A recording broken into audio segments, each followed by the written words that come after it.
Sheila, Henry, ¿cómo estás, Henry? ¿Qué tal? ¿Qué tal, Diego? ¿Qué tal, Renzo, Eduardo? ¿Cómo están? Buenas tardes. Una aclaración antes de empezar. Te subí el día de hoy, o ayer, no me acuerdo cuándo fue. Te subí un PPT con las claves de las separatas que hemos visto hasta acá. ¿Cómo estás, Ángelo? ¿Cómo está Joaquín? Mauricio. David, no sé si ya llegaste a verlo, Aldo, pero hemos puesto en el Classroom un PPT que dice, no me acuerdo qué dice, pero es algo así como solucionario de las preguntas o claves de las preguntas, una cosa por el estilo.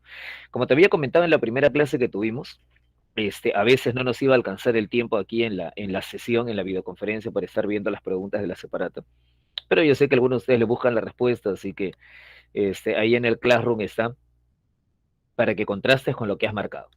Y si por ahí hay algo que no comprendas, lo podemos explicar por acá. Una consulta. Estaba conversando con los muchachos bueno, de otra aula y no recuerdo si a ustedes les hemos pasado enlace a libros. ¿Te hemos pasado enlace a libros? ¿Te pasé algunos libros por el Drive? ¿Te pasé? ¿No te pasé? No. Ya. A ver, espera. Noto un poco de lag en el chat. Ya, un ratito. Déjame ver, porque los que hemos trabajado antes recordarán que por ahí tenemos la costumbre de pasarles textos para que puedan revisarlos. Cada semana, textos, cada semana, ¿estás seguro, Dante? A ver, te voy a pasar un enlace, no sé de qué estás hablando. Un toque, ¿ah? Déjame ver. Ah, está mi computadora lenta, no sé qué tiene. Ya, dame unos segundos. Ya, ahí va. Puedes hacer clic. Ah, la primera semana, así les pasé. Ah, ya, bacán, ya les pasé, entonces ya no hay necesidad de pasarle total. Sí, la primera, no, no, total. David, ¿qué pasa contigo, hermano? ¿Por qué eres así? Pareces un peruano cuando está a punto de elegir por quién votar. No este. Ah, ya llevaste conmigo antes, ya no tenías que confesarlo. Ya, bueno. David sabe que cada ciclo, o sea, David ya debe tener como 6 veces este enlace que le he pasado. Haz clic ahí, por favor, en ese enlace.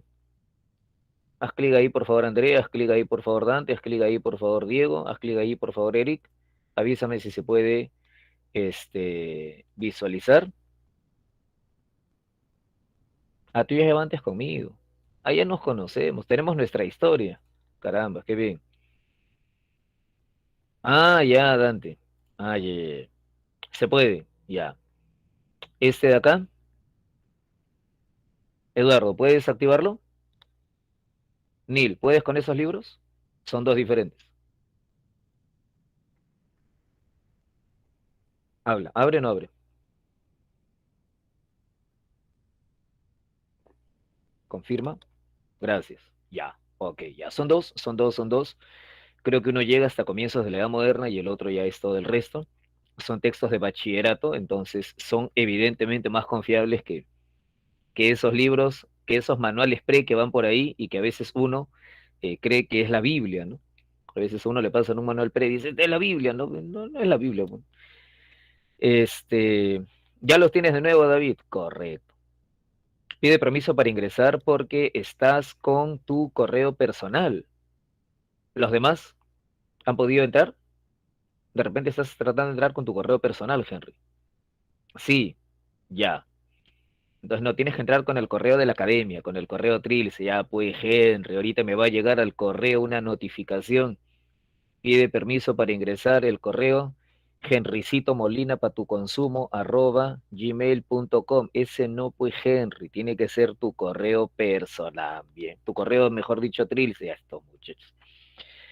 Ay, las cosas que uno se termina enterando. Pero esto, si quieres descárgalo, si quieres imprímelo. Hay gente que no se acostumbra todavía a esto de leer un texto virtual. A algunos les da alergia, si se te hace más práctico. Descárgalo para que lo puedas marcar, también resaltar por ahí las partes que te parezcan más importantes.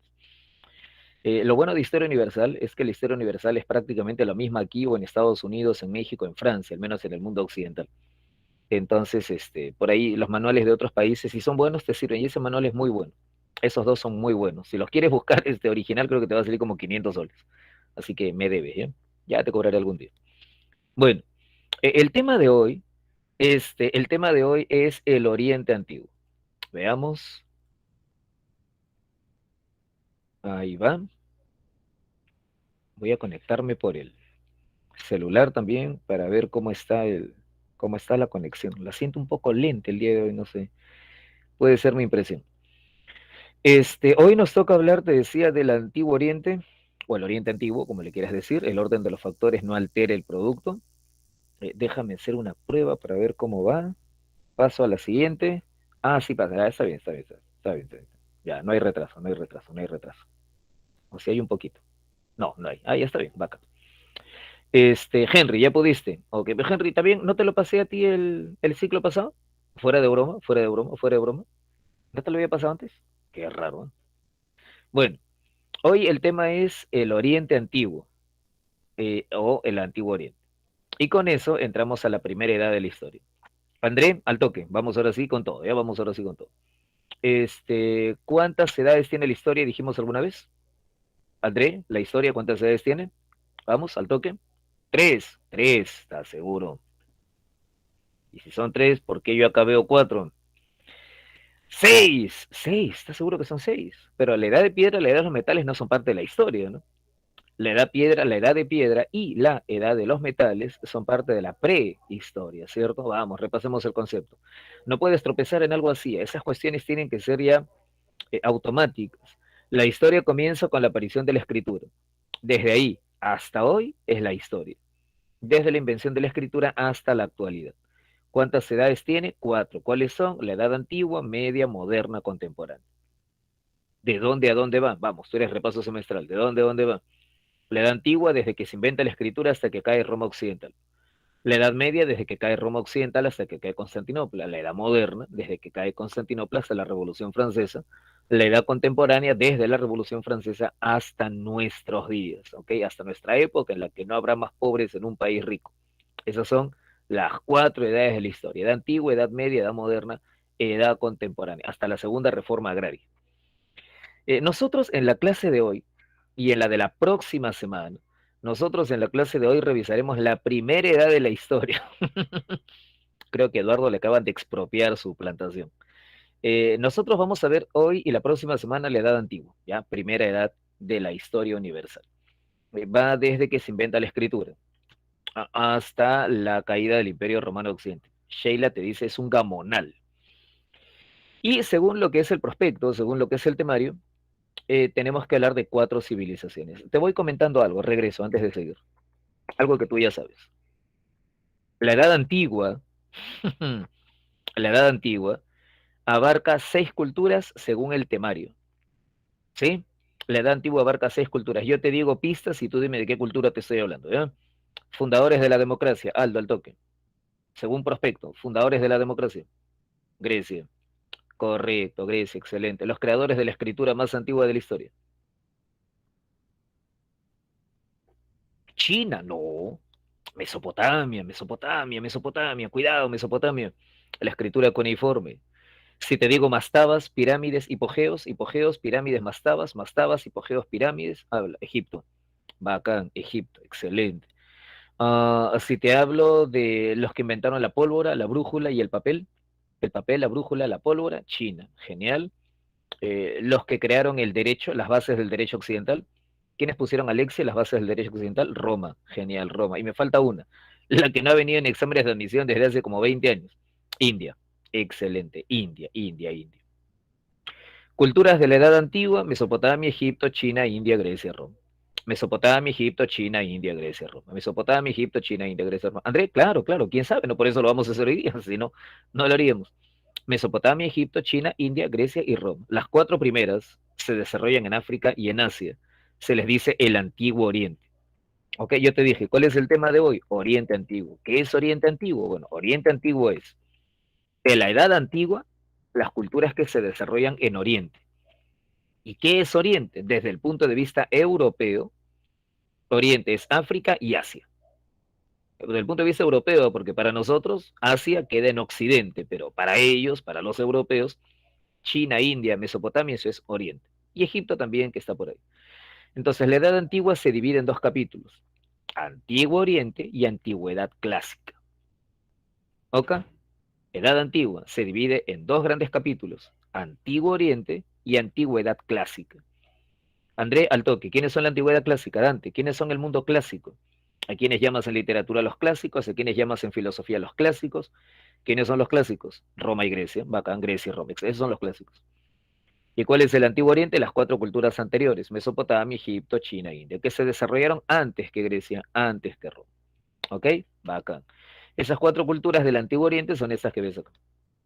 Cuando Europa todavía estaba en pañales, se desarrolló Mesopotamia, se desarrolló Egipto, se desarrolló India, se desarrolló China. ¿Cómo se llaman estas estatuas? Rápido. ¿Alguien las conoce? Esas estatuas llevan un nombre. ¿Cómo se les llama? Esfinge. Esa es una esfinge. Ah, mira, qué curioso. ¿Y esto? También. Ese es un sigurat. Uy, uy, uy. Estamos bien oxidados, ¿ah? Un sigurat es un templo. Un sigurat no es una estatua. Un sigurat es un templo. ¿Qué te pasa? ¿Qué te pasa? ¿Qué te pasa? Es como si yo te mostrara esto y me dijeras, profe, eso es una pirámide. Estoy casi seguro que no es una pirámide. Claro, esto es una estatua. Un sigurat es un edificio. Esta estatua se llama Lamasu. Lamasu, Lamasu, Lamasu, Lamasu, Lamasu. Este, algunos le dicen querubes. Henry nos ha puesto en el chat toros alados. Henry, te cuento algo que creo que alguna vez ya te he comentado, ¿eh? Los lamasus siempre tenían cabeza humana, siempre, alas en la espalda, siempre, pero el cuerpo podía ser de toro o podía ser de león. Y si tú prestas atención, Henry, y yo sé que eres un joven muy observador, el que está en la pantalla no puede ser un toro, ¿no es cierto? Mírale la manicure, mírale los deditos, ya ese no creo que sea un toro. Ya, entonces no digas toros alados, no digas toros alados, ya, porque no siempre son toros, a veces como verás es un león, ¿ok? Lamasus o querubes, a veces toros, a veces leones, pero siempre cuerpo de animal, alas en la espalda, rostro humano. Sumi, el PPT, claro, como siempre, Sumi, que lo subimos después de clase. El de Administración Prehistoria está subido en el Classroom también, lo subimos ese mismo día. Gracias por la pregunta, pero sí, siempre lo subimos Sumi, no te preocupes. Este es una esfinge, ¿de acuerdo? No me acuerdo cómo se llama este. Este es el que habló del Nirvana, Buda, ¿no? Bacán, Buda, muy bien, Buda, Buda, Buda, excelente. Y este es el primer emperador de China. El primer emperador de China. Qin es su apellido. Qin Shi Huangdi. Correcto. Harley, cuando decimos Qin, es el apellido, el nombre de la dinastía. El nombre de la dinastía. Ya, Qin. Q-I-N, Qin. Tú lo has escrito como si fuera rey en inglés. No, no es King. Eso déjalo para Kong. Es con Q, con Q. Q-I-N, Qin, que es el apellido de la dinastía del primer emperador de China. ¿De acuerdo? Aldo pregunta, ¿por qué rostro humano? Claro, representa, bueno, cuando les ponen a las estatuas, esto de rostro humano es para representar la inteligencia, la sabiduría o alguno de los dioses, ¿no? Cuatro civilizaciones. ¿Cómo son esas cuatro civilizaciones? Las cuatro dependen de ríos. ¿Qué ríos? En el caso de Mesopotamia, Tigris y Éufrates. En el caso de Egipto, el Nilo. En el caso de la India, el río Indo, India, ¿no? En el caso de China, dos ríos que la gente les da nombres de colores, ¿te acuerdas? El río amarillo y el río azul. El río amarillo y el río azul. El río amarillo es el Juanje, y el río azul es el Yangtze. ¿Ok? Civilizaciones del Antiguo Oriente. En esta clase vamos a partirlas en dos grupos. Cercano Oriente y Lejano Oriente. Desde el punto de vista europeo. ¿Ok? Vamos a hablar primero de Mesopotamia y Egipto, que fueron vecinas, vivieron muy cerca la una de la otra, en lo que se conoce como Medio Oriente o Cercano Oriente, y de ahí hablaremos de China, de ahí hablaremos de la India. En la línea de tiempo, si quieres verlo, a ti te encantan las líneas de tiempo, ahí tienes esas cuatro culturas. Ya, Mesopotamia es la más antigua, Egipto aparece un poquito después, la India por ahí, China un poquito más tarde, pero igual, todas son más o menos contemporáneas, solo que en diferentes regiones. Todas son diferentes regiones, pero contemporáneas. Las que llegan más tarde son los griegos. y los romanos. Ya ellos aparecen después.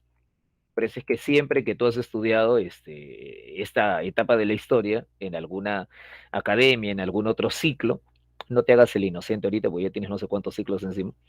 Siempre hemos comenzado con Mesopotamia, Egipto, India, China. Grecia y Roma vienen después. Cronológicamente hablando, ellas aparecen más tarde. Son más importantes para nosotros, pero aparecen más tarde. ¿De acuerdo? Tema de hoy, Oriente Antiguo, Mesopotamia, Egipto, India, China. Arrancamos con Mesopotamia, Egipto, esa región que tienes ahí, es lo que presentamos la semana pasada con el nombre de la media luna fértil. Ahí se va a desarrollar Mesopotamia, ahí se va a desarrollar Egipto. ¿Tienes ya la información, no, criatura? ¿O necesitas que comencemos como si fueras veranito? Ya lo conoces, ¿no? Harley, André, Eduardo, ya la sabes, ¿no? Mesopotamia, ¿dónde queda en Asia? Asia Occidental, ¿ok? Puedes decirle Cercano Oriente, puedes decirle Medio Oriente, puedes decirle Asia Occidental. El país hoy se llama Irak, tiene dos ríos, Tigris, Éufrates. Harley, principal actividad económica. André, Mesopotamia, principal actividad económica. Lógico, bacán, muy bien, claro, excelente. ¿Por qué? Porque tiene ríos. ¿Te acuerdas cuando recién llegabas a la academia y te decían tiene ríos, principal actividad económica, pesca, decías? ¿Te acuerdas? Tiene ríos, principal actividad económica, pesca. Pues los peruanos todo lo ven pesca, ceviche de pota creen que es este. Con eso se puede vivir. Cada vez que yo vea ríos es agricultura. Cada vez que yo vea ríos es agricultura. ¿De acuerdo? Tiene dos regiones, la zona del norte que es montañosa, alta Mesopotamia, la zona del sur que es baja se llama baja Mesopotamia. La zona del sur es una llanura, por eso le dicen baja Mesopotamia. Al frente, en el norte de África, Egipto. Ubicación noreste de África, específicamente Valle del Río Nilo. Ya esto lo sabes de primaria, pues, ¿no? Cuéntame. ¿Por qué se dice que Egipto no podría vivir sin el río Nilo? Adrián, ¿el río Nilo qué le otorga a Egipto? Rápido, rápido, rápido. El río Nilo, ¿qué hace por Egipto? Muy bien, cuatro letras, una palabra, limo. Excelente, el limo. ¿Para qué sirve el limo, Harley, Adrián, Dante? El limo sirve para la agricultura, fertiliza la tierra. ¿Se acuerdan, no? El río Nilo se desborda, al desbordarse inunda Egipto, al inundarlo lo cubre con un barro, ese barro enriquece la tierra. Ese barro es la clave, el secreto, la base para la proverbial riqueza del antiguo Egipto. Así es, sirve para la agricultura. Te lo he dicho mal, te he dicho el río Nilo se sale. Está mal, ¿sí o no? Hoy el río ya no se sale. El río se desbordaba, se desbordaba, se desbordaba antes, hoy ya no se desborda. Pero en la antigüedad sí ocurría y ocurría todos los años. Todos los años el río Nilo inundaba Egipto. Hoy ya, por razones que algún día quizás te explique, el río Nilo ya no se desborda. Egipto, Mesopotamia, Mesopotamia, Egipto son civilizaciones vecinas, ocupan esta región que se conoce como la media luna fértil. Y lógicamente, pues, la primera pregunta que uno tiene que hacerse es, ¿y por qué ahí comienza la alta civilización? ¿Por qué comienza en esa región? El Estado, y las civilizaciones complejas, ¿por qué aparecen en esa región antes que en otros lugares? ¿Qué factores en estas regiones impulsaron el desarrollo del Estado, de la escritura, de una forma compleja de organización? ¿Te acuerdas? ¿Te acuerdas cómo llegamos al Estado? La presencia de ríos. Harley, la revolución neolítica, ya, pero la revolución neolítica había sido 5.000 años atrás, ¿eh? Tiene que ver con otro asunto, Harley, André. La presencia de ríos obliga a la población a organizarse. ¿Te acuerdas o no te acuerdas? La presencia de ríos obliga a organizarse para construir canales, para hacer reservorios, para construir muros, compuertas, diques, esclusas. La presencia de ríos obliga a organizarse para realizar obras de ingeniería. Exacto. Y eso da origen a los primeros estados. Y al aparecer los estados empieza a cobrarse impuestos, empieza a recopilarse el excedente de producción. Las necesidades de obras de infraestructura, las necesidades de trabajos hidráulicos, da origen a formas complejas de organización social y política. Y esas formas complejas de organización dan origen al Estado, dan origen a las ciudades, dan origen a la escritura, dan origen a la formación, dan origen a la formación de sistemas religiosos complejos que sirvan de respaldo a la autoridad de esos gobernantes. Habla. ¿La captas o no la captas? En la antigüedad, Muy bien, David. David, en la antigüedad, cuando un gobernante quería consolidar su poder, ¿qué decía? Yo vengo de parte de Harley. En la antigüedad, cuando un gobernante quería consolidar su poder, lógico, ¿qué decía? Vengo de parte de Dios. Por eso es que en estos lugares aparecen sistemas religiosos complejos. No te burles, no te burles, no te burles. Yo sé que uno dirá, profe, pero que vengo de parte de Dios, qué ingenuo, bueno, y la gente de esa época, ¿no? Hoy somos más sofisticados y para llegar al poder, pues basta con ponerse un sombrero, ¿no? Pero en aquella época la gente pues, no era tan inteligente como nosotros. Entonces, estos gobernantes se presentaban como enviados por los dioses, ¿no? Y por eso es que aquí vas a ver cómo de pronto se construyen, se diseñan, se organizan complejas formas de organización religiosa que van a llevar a que los sacerdotes tengan un gran poder. ¿Quién me dijo la palabra hace un rato? Creo que fuiste tú, David, o André. Para sustentar el poder de los gobernantes, para sustentar el poder de los gobernantes se crean sistemas religiosos. Los sacerdotes adquieren gran importancia. Estos estados serán estados teocráticos. Excelente, estos estados serán estados teocráticos. Para honrar a los dioses, para honrar a esos dioses, se levantarán obras monumentales, ¿te acuerdas? Característica de estas civilizaciones. Levantarán grandes santuarios, grandes palacios, grandes templos, grandes estatuas de los dioses. ¿Quiénes lo van a hacer? La propia población. La propia población lo va a hacer. Como parte del trabajo dedicado a sus señores y a los dioses del lugar, ¿no? Entonces, en esta región llamada la media luna fértil o el fértil creciente, se dan las condiciones para que surja el Estado. Hay poblaciones numerosas, hay grandes necesidades de trabajos hidráulicos y eso lleva a la formación de las primeras organizaciones estatales. En este escenario va apareciendo el Estado poco a poco. Um, ¿Hasta ahí estamos claros? André, David, Mauricio, ¿me estás comprendiendo hasta acá? ¿Todo bien? Ya, demuéstralo, rápido.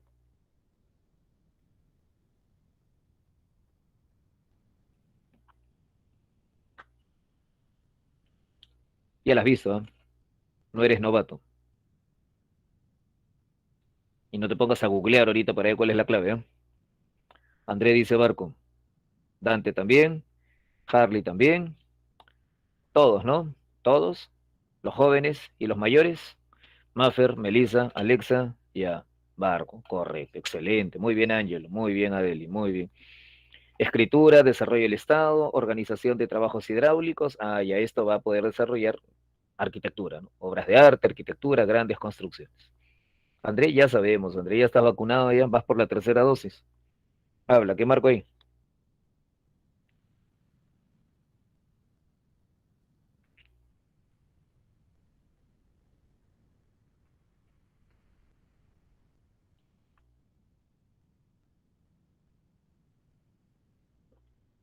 Avión, dice André, también David, también Dante, también Harley, también Eric, correcto, ya está, muy bien.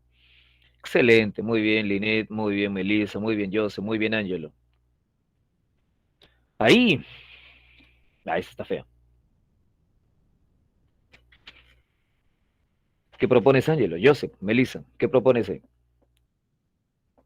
Avión, norte de Europa, ¿sí? Alexia, ¿sí? Dante, ¿sí?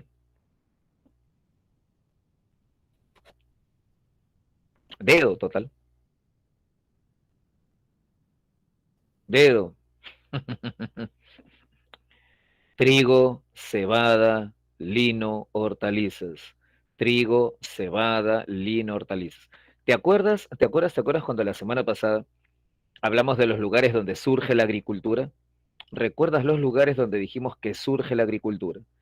Dijimos que las áreas nucleares de la agricultura eran Mesopotamia, Egipto, la media luna, China, India, los Andes, México también, eran los lugares donde nace la agricultura. Ya, norte de Europa, ¿por qué me has puesto norte de Europa? Criatura, ¿sabes lo que es norte de Europa? Norte de Europa es Noruega, por allá por el Polo Norte, por el Ártico, ahí donde vive Thor. Ya, ahí arriba, ahí arriba, ahí arriba. Habla, ahí vas a sembrar trigo, ¿estás seguro que siembras trigo por ahí? Trigo, cebada, ahí arriba, arriba, arriba. Sí, sí, ¿no? En el hielo, ajá, sí. Ya, ok. Vamos a suponer que es el hambre, vamos a suponer que es el hambre. David, asociaste a Europa, bacán, claro. En Europa se siembra trigo, pero por eso la universidad te ha especificado en el norte de Europa. Te das cuenta que dice China, India, Egipto, Andes, y cuando te pone Europa te especifica norte arriba, ya, para ayudarte. A la universidad pensó, no creo que seas tan bárbaro de poner norte de Europa, ¿no? Pero no, no sabía todo lo que eres capaz. ¿Por qué no puede ser China? Para que sea China en vez de trigo y cebada debería decir, dime David, dime Neil, dime André, debería decir arroz. Igual, para que sea India debería decir arroz, ni hablar, descarto. Para que sea enano debería decir, André, para que la clave sea enano debería decir papa, bacán papa, exacto, papa, calabaza, maíz, coca, correcto. Ya, muy bien. Me dice trigo, cebada, zona mediterránea. La zona del Mediterráneo y la media luna fértil. Me dice trigo, cebada, es la zona del Mediterráneo y la media luna fértil. Trigo y cebada, que tú sabes que aquí no se conocía hasta que llegan los europeos, ¿no? Ya Egipto, pues, ¿no? Egipto, correcto. Lógico, por descarte, claro que sí, por descarte. Pero más que por descarte, por razonamiento, ¿no? China, India, yo sé que Asia es arroz, al menos esa parte de Asia, ¿no? Y Andes, no voy a marcar América, trigo y cebada, ¿no? Y norte de Europa, bueno, sentido común, ¿no? Norte de Europa no, muy lejos ni hablar. Si dijera Grecia, habría dos claves. Si dijera Italia, habría dos claves. Trigo y cebada son del Mediterráneo, pero norte de Europa no, no, por ahí no llega. Primeras culturas, Mesopotamia y Egipto. ¿Qué vamos a hacer? Primero que nada, su desarrollo histórico, ¿no? Arriba Mesopotamia, debajo Egipto, por ahí tienes los periodos en Mesopotamia, por acá tienes los periodos en Egipto. Ahora, antes de que me lo digas, porque yo sé que David, Henry, Angelo ya conocen este tema. ¿Hay más periodos? Claro. ¿Te acuerdas, Harley? Habla. ¿Hay más periodos? Sí, claro que sí, hay más. Sumerio, Acadio. Algunos ponen acá el periodo neo-sumerio, claro, está bien. Imperio babilónico, algunos ponen acá el periodo casita, normal. Imperio asirio, segundo imperio babilónico. O imperio neobabilónico. Ah, claro, y en el caso de Egipto, sí, sí, sí, tienes razón. Ponen acá primer intermedio, bacán, y acá segundo intermedio, así es, y acá tercer intermedio, correcto. Y acá el periodo saíta, claro que sí. ¿Es necesario conocer al detalle la historia de Mesopotamia y Egipto? No, porque cuando vienen las preguntas, ¿por dónde van? Cultura, cultura, cultura. Cultura, creaciones, eh, y por ahí cuando han hecho alguna pregunta sobre historia específica, preguntas generales, ¿eh? Nada complicado, nada del otro mundo. Periodos principales. Mesopotamia, sumerios, acadios, babilonios, asirios, neobabilonios. ¿Ok? Egipto, periodo tinita, periodo menfita, periodo tebano, periodo neotebano. Cuéntame, ¿por qué los nombres de los periodos egipcios son esos? David, los periodos de Egipto, ¿por qué llevan ese nombre? Tinita, menfita, tebano, neotebano. Ángelo, Henry, ¿de dónde salen esos nombres? Por la capital. Muy bien, David, muy bien, André, muy bien, Adeli, correcto. Primera capital Tinis, segunda capital Memphis, tercera capital Tebas y luego de nuevo Tebas. Y en Mesopotamia, ¿por qué llevan ese nombre? ¿Sabes o no sabes? Habla. Y en Mesopotamia, Sumerio, Acadio, Babilonio, Asirio, ¿por qué se llaman así? Muy bien, Harley, muy bien, Harley, muy bien, por los pueblos, por los pueblos, por los pueblos. Aquí en Mesopotamia vivieron varios pueblos. ¿Quiénes vivieron en Egipto? Egipcios, pues. ¿Quiénes vivieron en Grecia? Griegos, ¿no? Pero en Mesopotamia, ¿quiénes vivieron? Ah, espérate. En Mesopotamia primero vivieron los sumerios.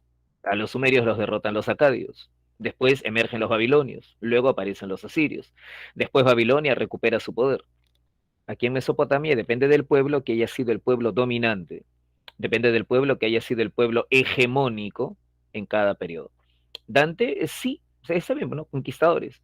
O sea, los pueblos que impusieron su dominio, su control en todo el territorio mesopotamio. Empecemos por Mesopotamia. Periodo sumerio, etapa más antigua de esta cultura.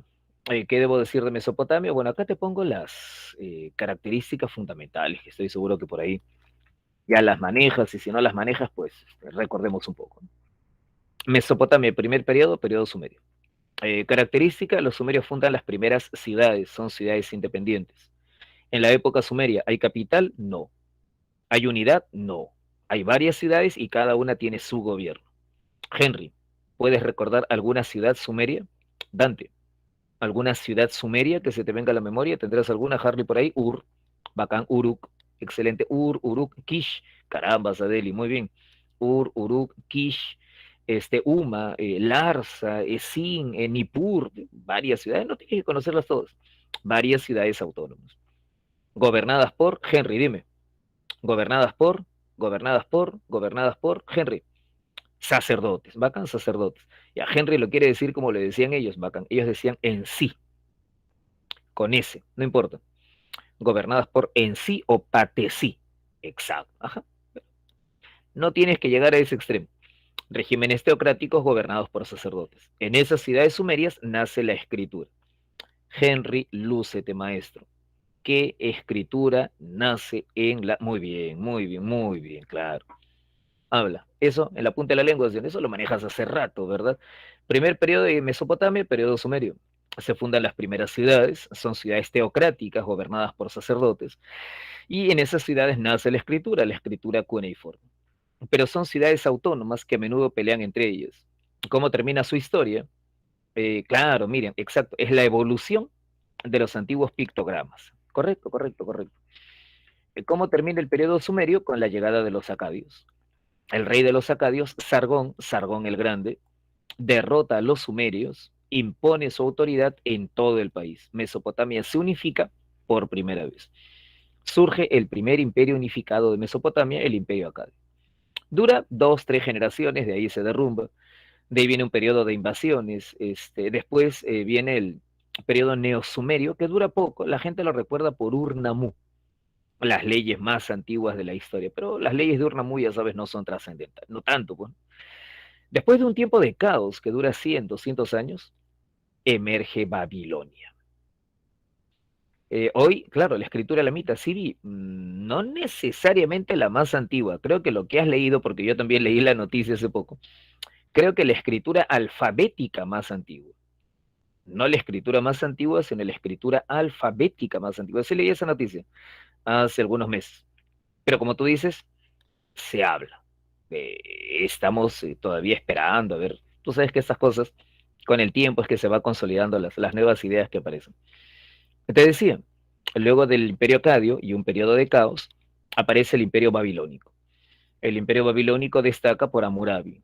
Y Hammurabi es conocido por su código legal, ¿no? Su célebre legislación que la gente siempre recuerda por ojo, exacto, diente por diente. ¿Te acuerdas eso? Creo que en el cole lo ven a veces, ¿no? ¿El código de Hammurabi son las leyes más antiguas? No. Entonces, ¿por qué es famoso? Porque se ha encontrado completo. ¿Recuerda Henry? ¿Recuerda Harley? ¿Recuerdas Miriam? ¿El código de Hammurabi son las leyes más antiguas? No, no son las leyes más antiguas, pero son conocidas porque las leyes anteriores se han encontrado solo fragmentos. El código de Hammurabi se ha encontrado intacto. Muy bien, muy bien. El código de Hammurabi se ha encontrado completo. Sus más o menos 300 artículos, poco menos, grabados en piedra. Es un código severo, funciona a menudo sobre el principio de reciprocidad. Si Henry le rompe un hueso a Harley, entonces a Henry le romperemos un hueso. Si Harley deja ciega a Miriam, pues entonces a Harley le sacaremos los ojos. Ya si Adeli se convierte en médico y cuando opera a Dante lo deja ciego, entonces a Adeli le dejamos ciego. ¿No? Ok, así de simple. Muy bien, Ronaldo. Si Ronaldo es arquitecto y Ronaldo construye una casa, Ronaldo construye la casa de Sheila y Ronaldo la hace mal. Y cuando Sheila se muda de esa casa, la casa que hizo Ronaldo, la casa se derrumba y muere alguien de la casa de la familia Sheila. Ah, entonces mataremos a alguien de la familia Ronaldo o a Ronaldo mismo. Ley del talión, ojo por ojo, diente por diente. ¿De acuerdo? Pero siempre hay que aclarar que esto de la ley del talión, así es Maffer, pero Maffer siempre hay que aclarar, Ronaldo, siempre hay que aclarar que la ley del talión tampoco es que se aplique en todos los casos, ¿no? Maffer, si te roban, ¿qué haces? Habla. Eduardo, si yo te robo, ¿qué me hacen? ¿Me roban? Habla. Maffer, si golpeo a mi papá, habla Ronaldo.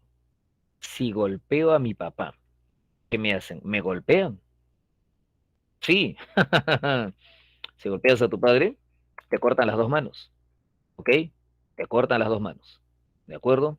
Entonces, eso de ojo por ojo, diente por diente, tampoco es que vaya a aplicarse en todos los casos, ¿no? Es la ley general, ¿no? Pero obviamente hay casos específicos en los que no se aplica, ¿de acuerdo? Bien hecho, Dante, bien hecho, Maffer, correcto. Ya, ese es el código de Hammurabi. Historia de Mesopotamia, los sumerios, primeras ciudades y la escritura. Los acadios, primera unificación. Los babilonios, Hammurabi, su famoso código legal. Luego, caos, invasiones. Luego aparece el imperio asirio, los mayores guerreros de Mesopotamia, grandes conquistas. Luego el imperio asirio cae, Babilonia recupera su grandeza. Lo llaman imperio neobabilónico o segundo periodo babilónico. El más grande monarca, Nabucodonosor II, el que dicen que mandó a hacer los jardines colgantes. ¿Te acuerdas? El que dicen que mandó a hacer los jardines colgantes. ¿Hay pruebas? No, pero dicen que los mandó a hacer. Así que para no malograrte tu infancia, bueno, pues si quieres apúntalo ahí en tu cuaderno. ¿Eh? Dicen, ¿eh? Porque no hay pruebas de que hayan existido, pero dicen que él mandó a hacer los jardines colgantes. La Biblia lo menciona porque él conquista Jerusalén. La Biblia lo menciona, exacto, David, correcto. La Biblia menciona a Nabucodonosor porque él conquista Jerusalén, la capital de los judíos, la capital del pueblo que escribió la Biblia. Por eso, como siempre señalamos, esa es la razón por la que la Biblia, cuando habla de Nabucodonosor, habla pestes de Nabucodonosor. ¿Ok? Habla feo de Nabucodonosor, porque Nabucodonosor es el que conquista al pueblo que escribió la Biblia. Entonces ellos en su historia, pues, hablan de Nabucodonosor hasta las patas, ¿no? Es como nosotros y el cariño que le tenemos a nuestro vecino de abajo, y ahí igualito más o menos los judíos con Nabucodonosor, o sea, no le tienen mucho aprecio que digamos. Claro, Henry, los conquista, saquea su templo, se los lleva presos a Babilonia, entonces ya imagínate, por eso es que la Biblia le tira barro a Babilonia, pues, le tira barro con ventilador, ¿no? Eduardo, cuidado, Eduardo, son creencias y las creencias de todos se respetan. Este, luego de Nabucodonosor, Babilonia y Mesopotamia entran en decadencia, y ahí es que llegan los persas, ¿ok? Los persas invaden Babilonia, toman Babilonia y se acaba el imperio, se acaba la historia independiente de Mesopotamia. Fin de la historia. 5 grandes periodos: sumerios acadios, babilonios asirios, segundo imperio babilonio. Final, llegan los persas, toman el control del territorio. Mientras tanto, ¿qué ocurría en Egipto? Ah, bueno, pues mientras tanto en Egipto se estaban dando hechos como estos de acá. Eh, el faraón Narmeromenes, el primer faraón, había unificado Egipto. Luego vinieron los grandes faraones constructores de pirámides, el faraón Keops, Kefren, Miserino, en la época menfita, las grandes pirámides. Luego vino el periodo tebano. Egipto había tenido una etapa de caos. Los faraones lo reunifican. Egipto entra en una etapa de desarrollo, pero le cae encima un pueblo asiático. El pueblo de los Hicsos invade Egipto. Los Hicsos conocen el carro de guerra, cosa que Egipto no conoce. Conocen el caballo, conocen la rueda. Entonces eso les permite invadir Egipto. Egipto soportó esta dominación durante 100, 150 años, hasta que Egipto expulsa a los Hicsos. Y viene su etapa de mayor grandeza. Si te preguntan por la etapa de mayor grandeza de Egipto, es el periodo neotebano. ¿Por qué? Por estos patitas de acá. ¿Los conoces? Una pregunta. ¿Este templo lo conoces? André, Eduardo, Maffer, Melissa, ¿ese templo lo has visto alguna vez? Esa construcción. Claro, eso lo hizo Ramsés. Bacán, eso lo hizo Ramsés. Excelente, Eduardo, muy bien. Ya, personajes de esta época, por video, lógico que por video, pues. Abu Simbel, muy bien, Henry. Personajes de esta época, personajes famosos: Tutmosis III, el faraón el mayor conquistador. Amenofis IV, que quiso cambiar la religión y ordenó que se adore solo a un dios.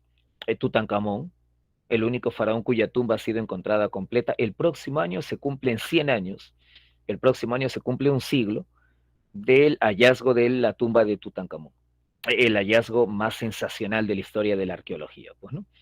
Y el más grande, ¿no? El más grande, que es Ramsés. Ramsés II, el más grande de todos, gobernó en la época de mayor grandeza, y él es el que construyó este templo de acá, ¿no? Este templo que ves aquí, perdón, ese lo levanta Ramsés II. El de los mandamientos.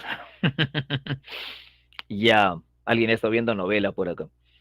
Sí, él es el que sale en la novela, ¿no? Según la tradición, él es el faraón de la época de Moisés. Como alguna vez te dije, de la narración bíblica, el Éxodo, pues, no hay ninguna evidencia, ¿no? Sumi, claro, claro, claro. También hubo una mujer que gobernó antes, la madrastra, pues. La madrastra de Tutmosis III, Hatshepsut. Ajá.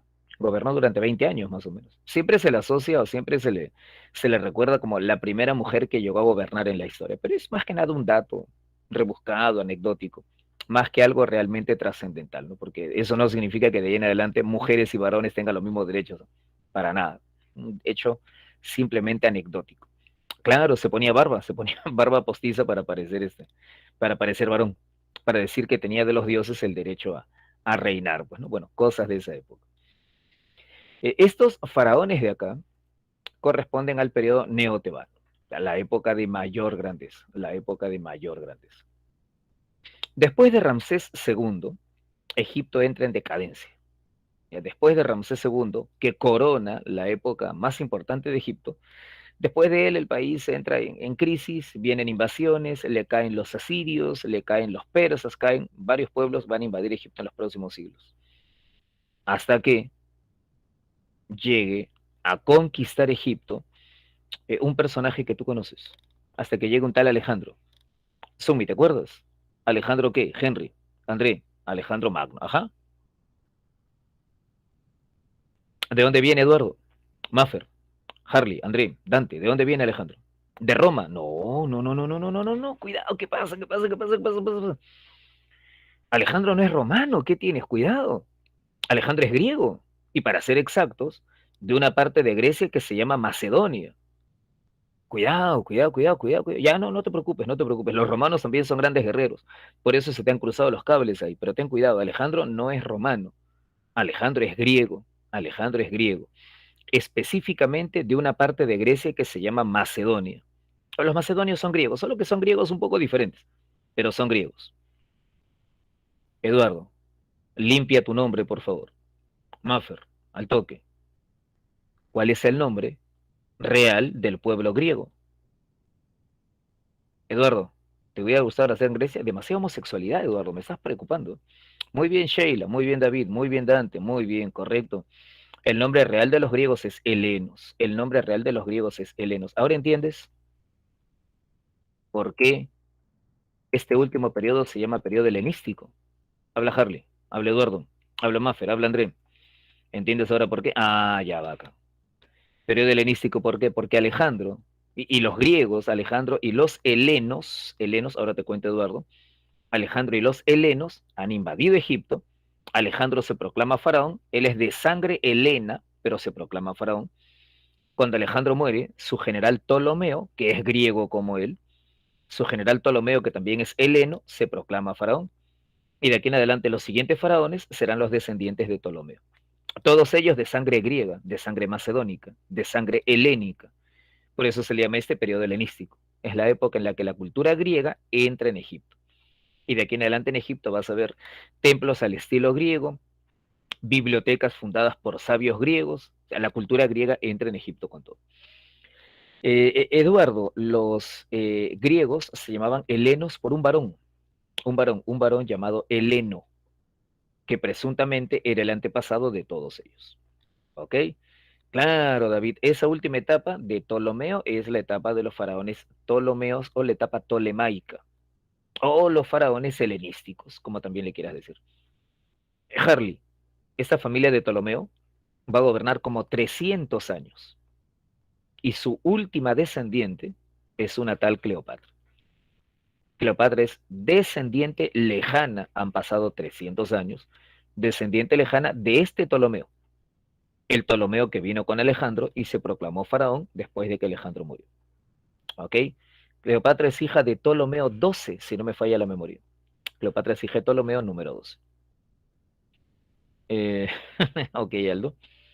No, no tiene que ver, Eduardo. Claro, se parece, ¿no? Y el que menos se confunde, no, no te preocupes, no te sientas mal. Nosotros normalmente lo asociamos con Helena. Es un varón llamado Heleno, que supuestamente es el padre de los griegos. Este periodo helenístico es el último. Y este periodo helenístico termina con quien está mencionando Harley. Este periodo helenístico termina con Cleopatra. Cleopatra comete el error de mezclarse en los pleitos de los romanos. Cleopatra se asocia a un romano que estaba luchando por el poder y el rival de este romano los derrota. Bueno, Cleopatra se suicida y Egipto pasa a ser de los romanos y ahí se acaba la historia de los faraones. ¿Te sabes la historia? Cleopatra se asocia con... tienes razón, Sheila, Cleopatra tuvo un amorío con César, pero el error final de Cleopatra no es el amorío con César. Después de que a César lo matan, Cleopatra se casa con Marco Antonio, correcto. Cleopatra se casa con Marco Antonio. Y Marco Antonio entra en guerra con, ahorita Harley, y Marco Antonio entra en guerra con Octavio, bacán, Octavio. Cleopatra se involucra en esa guerra entre Octavio y Marco Antonio. Cleopatra se asocia a Marco Antonio, Octavio los derrota. Y la victoria de Octavio sobre Marco Antonio sella el fin de Egipto. De aquí en adelante, Egipto será de los romanos porque Octavio derrota a la reina de Egipto y conquista Egipto. Octavio lo mata, no, Marco Antonio se suicida. Marco Antonio se suicida, Cleopatra también se suicida. Ajá, y de ahí en adelante Egipto, provincia romana. Harley, la biblioteca de Alejandría, mejor dicho, la ciudad de Alejandría, la funda precisamente Alejandro. Y después de que muera Alejandro con los faraones Ptolomeos, ahí empieza a formarse la biblioteca de Alejandría. A partir de ese momento Alejandría se convierte en un gran foco de civilización griega. ¿Te acuerdas? Los sabios de Alejandría son sabios griegos. ¿Te acuerdas de esa parte? ¿Por qué se quemó Mayra? Bueno, a lo largo del tiempo la biblioteca de Alejandría fue atacada varias veces, ¿no? Cuando el Imperio Romano se hace cristiano, fue también víctima de algunos saqueos por parte de, bueno, los primeros fanáticos cristianos. Luego, cuando llegan los musulmanes, dicen que ya se había que los musulmanes terminan de quemarla. Otros dicen que en realidad para ese momento ya la biblioteca estaba en decadencia. Era ya la época de crisis del Imperio Romano, así que muchos intelectuales habían huido y la biblioteca se había empobrecido. Así que tampoco es que podamos decir en este día se destruyó. Había un mito, ¿no? Había el mito de que llegaron los musulmanes y la destruyeron por completo. Bueno, probablemente haya habido algún saqueo, algún incendio, algún acto de pillaje, pero ya para ese momento la biblioteca de Alejandría estaba en decadencia. ¿Algo más, algo más, algo más? Ya está. Esas son las etapas de la historia de los egipcios y de la gente de Mesopotamia. Ahora, creaciones culturales. Ya, al toque, lúcete. ¿Cómo se llama eso de acá? Habla. ¿Cómo se llama? Henry, Mayra, André. ¿Qué es esto? Esta es la. ¿No la reconoces? Ah, no la reconoce ya. Esta es la escritura cuneiforme, la escritura cuneiforme. ¿Sobre qué material, Mayra? Harley, Henry, ¿cuál es el material? ¿Sobre qué material está escrita? Barro. Muy bien, André, muy bien, André, muy bien. Sobre tablillas de barro. Como dice Henry, los símbolos tienen forma de cuña, forma de estacas, grabados inscritos sobre tablillas de barro. ¿Cuál es un sigurat? ¿El de arriba o el de abajo? ¿Cuál es un sigurat? ¿La estatua o el edificio? Ah, ya. Ah, ya. Ahora te das cuenta de la barbaridad que habías dicho al comienzo. ¿Qué es un sigurat? Un sigurat es un edificio. ¿Ok? Es un edificio. Un lamazu es una estatua. ¿De acuerdo? No los vuelvas a confundir, pues son dos cosas totalmente diferentes. Son dos cosas totalmente diferentes. Ya pongámoslo ahí en la pantalla, ¿ya? Henry, me dicen arquitectura en Mesopotamia. ¿Qué contesto? ¿Sigurats o lamazus? Vamos, Henry. Me dicen Sigurat, profesor. Acá, Sigurat, excelente. Lamazus o querubes son un ejemplo de. Dime, Ronaldo, Harley, Sheila, Henry. Lamazus o querubes son un ejemplo de. Habla. Si no es arquitectura, ¿qué cosa es? Escultura. Muy bien, Harley, muy bien, Mayra. Muy bien, muy bien, muy bien. Excelente. Cuando veas estatuas, es escultura. Cuando veas estatuas, es escultura. ¿Ok? Eh, Creaciones culturales de Mesopotamia, la escritura más antigua, la escritura cuneiforme descifrada por Rawlinson, los santuarios o sigurats con finalidades religiosas. No olvides que eran teocracias, ¿eh? Entonces, el templo también es un centro de gobierno, ¿no? Ahí se dejan los impuestos, ahí se planifican las obras públicas. Es tanto un templo como un palacio. Es un centro político y también es un centro religioso. Inventaron la rueda, inventaron el carro, crearon estatuas de piedra llamadas lamasus o querubes, crearon canales de regadío, destacaron en matemáticas, destacaron en astronomía, conocieron sistemas de numeración y crearon lo que se conoce como el poema épico más antiguo de la historia, ¿no? Una de las obras literarias más antiguas que se conserva, la epopeya de Gilgamesh. La epopeya de Gilgamesh también es famosa porque contiene una narración acerca del diluvio universal. ¿Te acuerdas? En el Gilgamesh se narra, entre otras cosas, se narra el diluvio, y es una narración del diluvio muy semejante a la que aparece en la Biblia, solo que 1000 años más antiguo.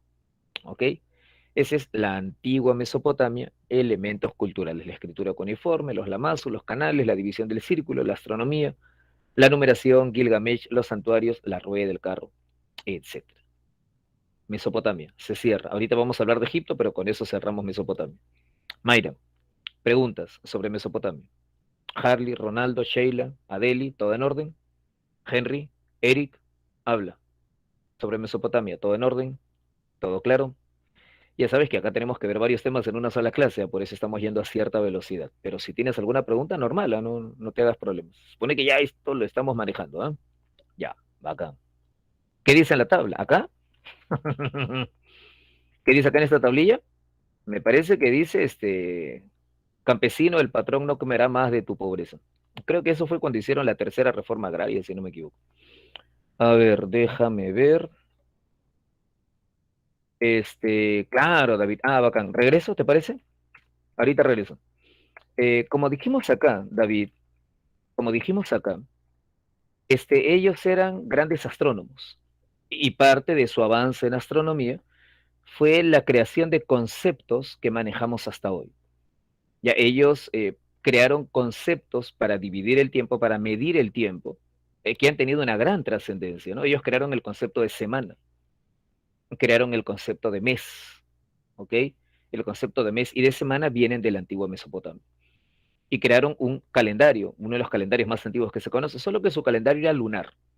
Su calendario es lunar. O sea, el año no dura tanto como para nosotros. Nosotros medimos el año de acuerdo al sol, calendario solar. El de ellos es lunar. El año lunar tiene 340, 350 días más o menos. Su año es más corto que el de nosotros. Pero crearon el concepto de semana y de mes. A partir de Henry, ¿te acuerdas? Creo que alguna vez te lo pregunté, ¿no, Henry? ¿Por qué la semana tiene 7 días? ¿Te acuerdas, Mayra? Mayra, ¿por qué la semana tiene 7 días? Habla. Por los planetas. ¿Qué planetas? Me agarraste. ¿Por los planetas, seguro? Habla, habla, habla. Es más fácil, más cerca. Por la luna, por la luna, por la luna, por la luna. La semana tiene 7 días por las fases de la luna. ¿Te acuerdas? Cada fase de la luna dura entre 7 y 8 días. ¿Ok? Por eso es que se crea el concepto de semana. Su calendario era lunar. ¿Cuánto dura cada fase lunar? 7 días. De ahí surge el concepto de semana, que luego se ha hecho universal. Y hay mucha gente que va por ahí, hay mucha gente que va por ahí, que cree que la semana tiene 7 días porque la Biblia dice que tiene 7 días.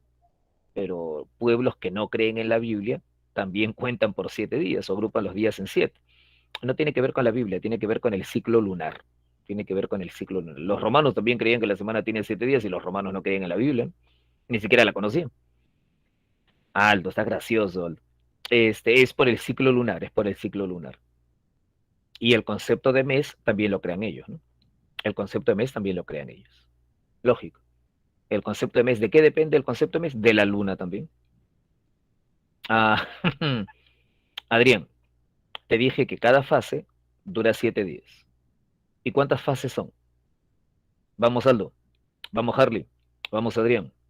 ¿Cuántas fases tiene la luna? Te lo enseñaron en primaria. No hagas quedar mal a tu miss de primaria, ¿eh? Ahorita va a googlear. ¿Cuántas fases tiene la luna? Esa gente que no contesta porque está googleando. ¿Cuántas fases? 4. Muy bien, Aldo. Correcto. No puedo creer que hayas tenido que googlear cuántas fases tiene la luna. 4, ya. 4. Correcto. 4. Cada fase dura 7 días. 4 por 7, 28, 29. Es el concepto de mes, redondeándolo a 30.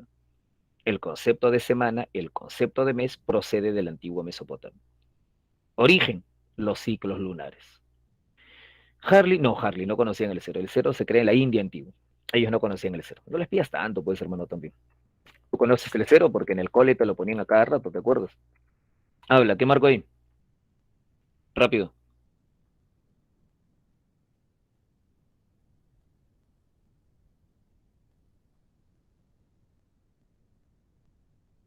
Avión, ¿sí? Lógico, ¿no? Claro, claro, claro. Bacán, bacán, bacán. Lógico, muy bien. ¿Por qué no podría ser barco? Linet, barco, ¿por qué no podría ser? Eric, barco, ¿por qué no podría ser? Religiosa y de culto, ¿qué tiene? ¿No va? ¿Por qué no va?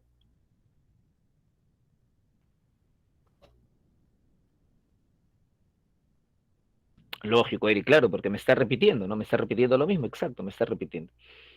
Y esta pregunta de acá es otra vez, ¿no? Un viejo ejemplo de pregunta de eco. Pregunta que contiene la respuesta, ¿cierto? Eric, André, Linet, ¿te das cuenta? De repente yo no estuve en la clase de Mesopotamia, tal vez me quedé dormido en la clase de Mesopotamia, tal vez no presté atención, estaba jugando Free Fire en la clase de Mesopotamia. Pero André, habla. El párrafo te dice, ¿no? En realidad es una pregunta de interpretación, es una pregunta de inferencia. Lo que la universidad hace es describirte y luego pedirte que digas qué alternativa se corresponde con la idea que expresa el texto que tienes ahí arriba. En realidad esa es una pregunta básicamente de razonamiento. Ahí, es un insulto esa pregunta.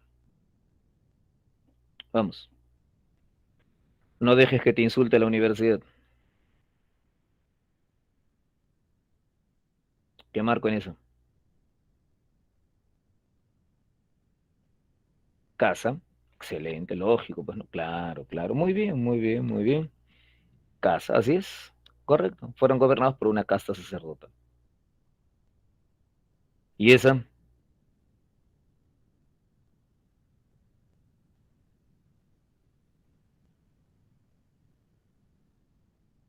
B, ¿sí? A esa ya la conoces. Muy bien. Barco. ¿Qué me dice? Me dice, hay un monarca, hay campesinos, hay pastores, llevan sus productos, hay un monarca, hay campesinos, gente que paga impuestos, hay alguien que gobierna, gente que es gobernada, hay alguien que dirige y gente que es dirigida y se somete a los dirigentes. Es una sociedad con jerarquía. Es una sociedad con jerarquías estratificada. Listo. Egipto. Cultura. Rápido. Ya, empecemos por algo suave. ¿Cómo se llama? Dante, David, Harley, ¿qué son estas? Pirámides, profesor. Pirámides, bacán. ¿Y estas? Mastabas. Mastabas, muy bien, caramba, muy bien. Pirámides, mastabas, ajá. ¿Y estas? Esas son subterráneas. ¿Cómo se llaman en Egipto las pirámides, las tumbas subterráneas, perdón? Espeos. No, no, no, no, no, no. El espeo es un Hipogeos. templo. Hipogeos, ajá. El espeo es un templo. Hipogeos, hipogeos, correcto, hipogeos. ¿Estas estatuas cómo se llaman? Míralas bien. Esfinges, bacán. ¿Estas columnas cómo se llaman? Maffer, Eric, David, Harley. ¿Estas columnas cómo se llaman? Si las conoces, si las has visto. Vamos. Obeliscos. Obeliscos. Muy bien, muy bien, muy bien. Obeliscos. Excelente. Obeliscos, bacán. ¿Cómo era su calendario? Solar. Excelente. ¿Qué rama de las matemáticas dominaban? David, Maffer. ¿Qué rama de Geometría. la geometría? ¿Para qué la usaban? ¿Para qué la usaban, no? ¿Para qué usaban la geometría? Qué aburrido, geometría. Importantísimo. ¿Para qué la estudiaban? Habla. ¿Para qué la usaban? Arquitectura. Bacán. Y para la agricultura, como dice, excelente. La geometría fundamental, fundamental la geometría. La geometría es fundamental para las construcciones y fundamental para medir los terrenos de cultivo. Para medir los terrenos de cultivo. Es una de las ramas de la matemática más antiguas. Es una de las ramas de la matemática que tiene más aplicaciones directas. No sé cómo serás en geometría. A mí en el cole me encantaba la geometría. Tiene su lado gracioso la geometría, ¿no? Tienes que proyectar y bueno, me imagino que los que van a ser ingenieros acá se pasean. ¿Así, Andrés? Ya, bueno, no hay problema. No se puede ser bueno en todo, ¿no, Andrés? Me imagino que en historia sí eres un dios, un monstruo. Te pasean. En nada. No me hagas llorar. Escritura jeroglífica. Eric, ¿se puede leer la escritura jeroglífica? André, luego nos cuentas tu triste historia. ¿Eh? Sí, gracias a... ¿Cómo se llama el tipo que la descifra? Jean-François Champollion. Ajá. No se escribe así, pero creo que lo has escrito como lo pronuncias, ¿no? Ok, Jean-François. El apellido es lo que importa. Champollion. Que interpretó la piedra de Rosetta. Muy bien, Harley. Champollion mediante la piedra de Rosetta. Bacán, una piedra que encontró en Egipto la gente de Napoleón Bonaparte. Champollion la descifra. Había otros sistemas de escritura más sencillos, pero esa es la escritura más utilizada en el Egipto antiguo. Muy bien, Adrián. Ay, ahí está, Adrián lo quería poner. Gracias, David. Destacaron en geometría, destacaron en construcciones, las pirámides, las mastabas, que alguien lo puso, no sé quién. La mastaba es como un tronco de pirámide. De una pirámide, pero sin punta. Son las tumbas más antiguas. ¿Eh? Tú fuiste, ¿no, André? Bacán.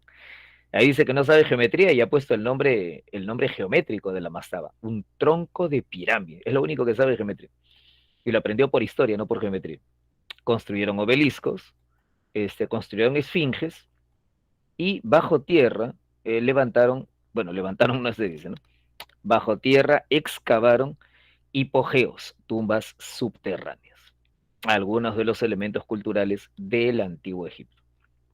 Sin embargo, cuando me hablan de Egipto, hay algo que requiere más explicación cuando te hablan de Egipto, ¿no? André, mono o poli.